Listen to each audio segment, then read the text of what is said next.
Fala pessoal, beleza?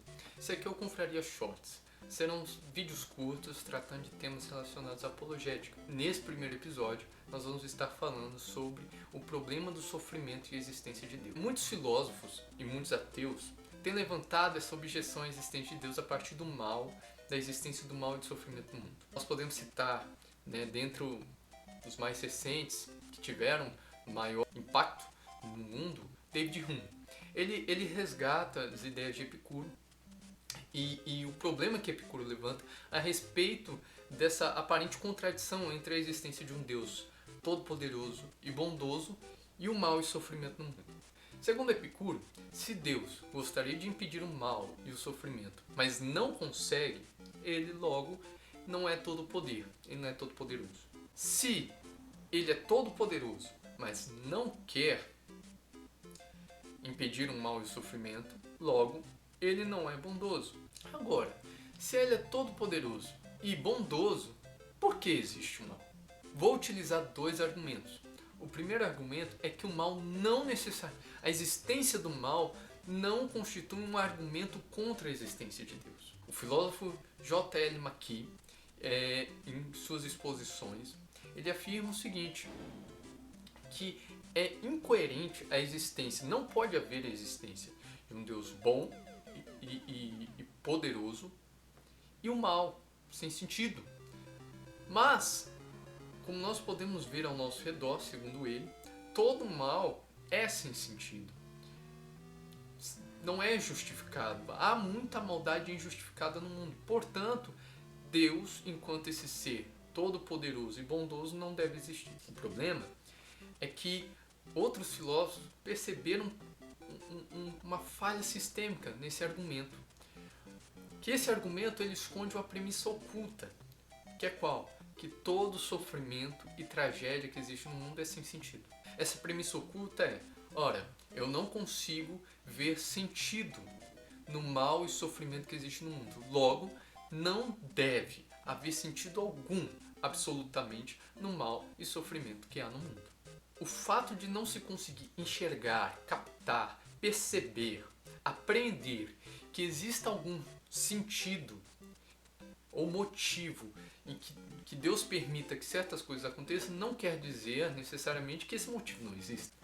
Isso demonstra uma fé cega nas capacidades cognitivas por parte dos céticos. Ora, se eu não consigo perceber no universo inteiro, em nada, que haja algum sentido para o mal e o sofrimento, logo, não deve existir esse sentido. Para problematizar esse argumento, invoco o exemplo dos Maruins, do filósofo cristão Alvin Plantinga.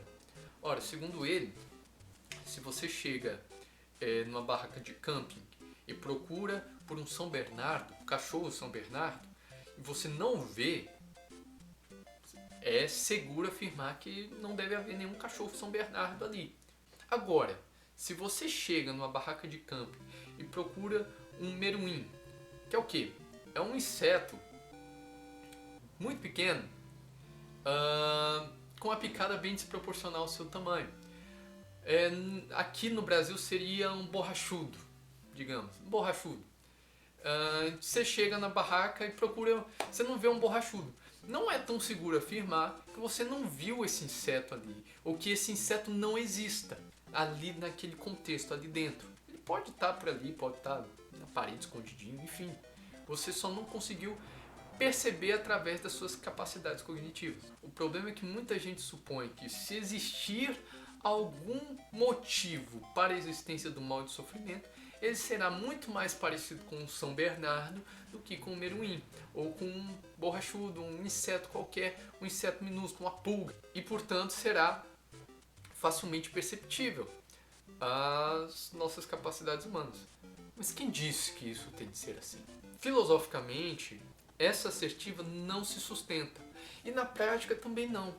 Veja, por exemplo, para a sua vida. Da mesma forma que na minha vida, você também pode ter vivenciado momentos ruins, tragédias, tanto na sua vida quanto na vida de seus familiares. E, de primeira, a tragédia parece sem sentido, parece ser algo desproporcional, injustificado. Todavia, com o distanciamento e o tempo que passa do fato ocorrido, nós percebemos muitas vezes que pelo menos algum sentido teve. Algo foi produzido por aquilo. Talvez fosse um amadurecimento nosso enquanto pessoas, talvez fosse melhorias no nosso caráter, ou ocorreu uma maior solidarização e comunhão da família, uma tragédia em família que juntou a família que antes era muito dispersa, antes vivia brigas, e, enfim. Então, às vezes, da nossa perspectiva pequena, ocorrem eventos que geram algum resultado que a gente só percebe depois, muito depois às vezes. Quem dirá da perspectiva privilegiada do Deus que está centrado no trono cósmico, que vê todas as coisas e tem uma perspectiva na qual tudo faz sentido, tudo que acontece tem seu sentido. Bom, esse foi o primeiro argumento. O segundo argumento é que o primeiro foi: o mal não quer dizer necessariamente que Deus não exista. A existência do mal e do sofrimento não quer dizer necessariamente que Deus não exista. O segundo argumento é que não apenas isso, mas que a existência do mal e do sofrimento podem apontar para a existência de Deus. Explico. Para tanto, vou usar o argumento que C.S. Lewis ele utilizou na sua obra Cristianismo Puro e Simples. Lewis, ele era ateu, foi ateu por uma grande etapa da sua vida. E aí nessa obra é uma obra de apologética. Ele fala: olha, quando eu era ateu, uma das minhas maiores objeções à existência de Deus era de que era incompatível. Como pode um Deus bom e poderoso existir e haver tanto mal e injustiça no mundo? Todavia, depois, analisando, Lewis percebeu uma falha grave nesse argumento. Como ele conseguia apontar para a injustiça desse mundo se o mundo é injusto? Nós conseguimos definir absolutos através de referenciais. Eu sei o que é quente porque eu sei o que é frio e vice-versa.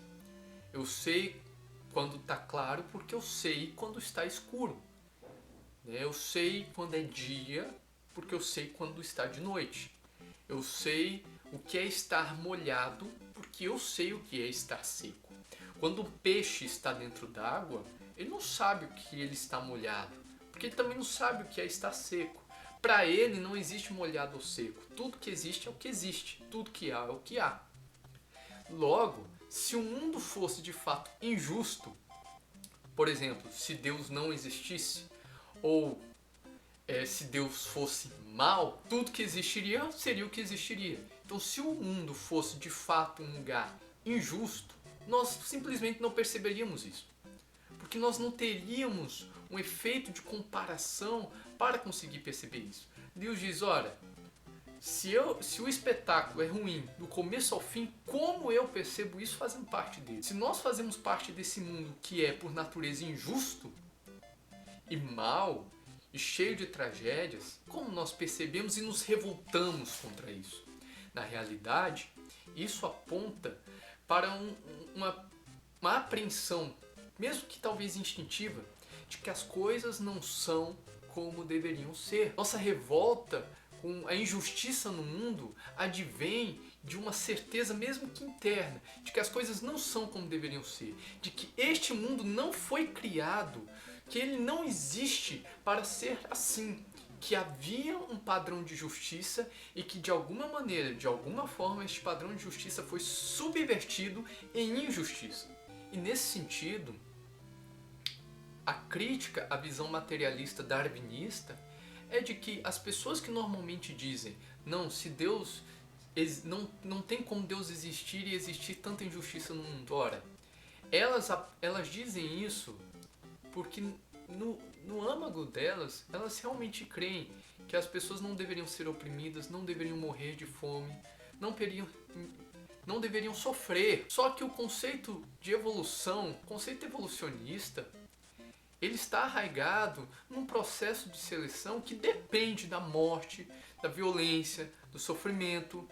A injustiça não é algo tão estranho do ponto de vista da evolução, em que os mais fortes subjugam os mais fracos. Nesse sentido, Aquele que não crê em Deus, me parece que possui menos pressupostos para se indignar frente à injustiça que há no mundo. Agora, aqueles que creem em Deus, eles podem ter sim mais possibilidade, mais direito de se irar contra a injustiça no mundo, porque eles creem que o mundo foi feito para ser justo e eles creem que quando eles estão lutando por justiça, eles estão fazendo a vontade de um Deus justo. Nesse sentido, se você crê, se você não acredita em Deus, mas crê que o mundo natural é de fato injusto, você deve, mesmo que inconscientemente, mesmo que você não perceba isso, você está apelando para um conceito extranatural de justiça, uma justiça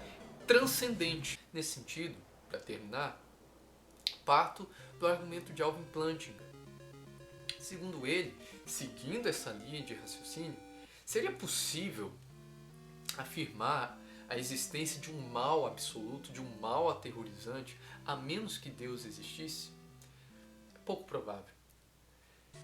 Afirmar a existência desse mal só faria sentido a partir da perspectiva de que haveria uma forma correta, certa, absoluta de que as criaturas, de que os seres humanos deveriam viver e existir. Só é possível, portanto, afirmar que há injustiça pela certeza de que deveria haver igualdade, de que deveria haver justiça. Então todas essas coisas apontam para a existência de um Deus que fez um mundo justo e esse padrão de justiça, de alguma maneira, ainda está no nosso âmago, no âmago do nosso ser. A gente tem essa noção de que as coisas não são como deveriam ser, de que o mundo é injusto e o mundo é injusto porque ele deveria ser justo. E isso indica, aponta para isso, para a existência desse Deus que criou um mundo justo, mas que por algum motivo esse mundo foi subvertido, se subverteu em injustiça. E o motivo disso, a fé cristã aponta, a fé cristã explica, mas isso já vai ficar para um outro episódio, tá ok? Esses foram os dois argumentos que nós apresentamos hoje. Talvez em outros vídeos nós possamos apresentar mais alguns. Tudo bem? Fiquem com Deus e farou!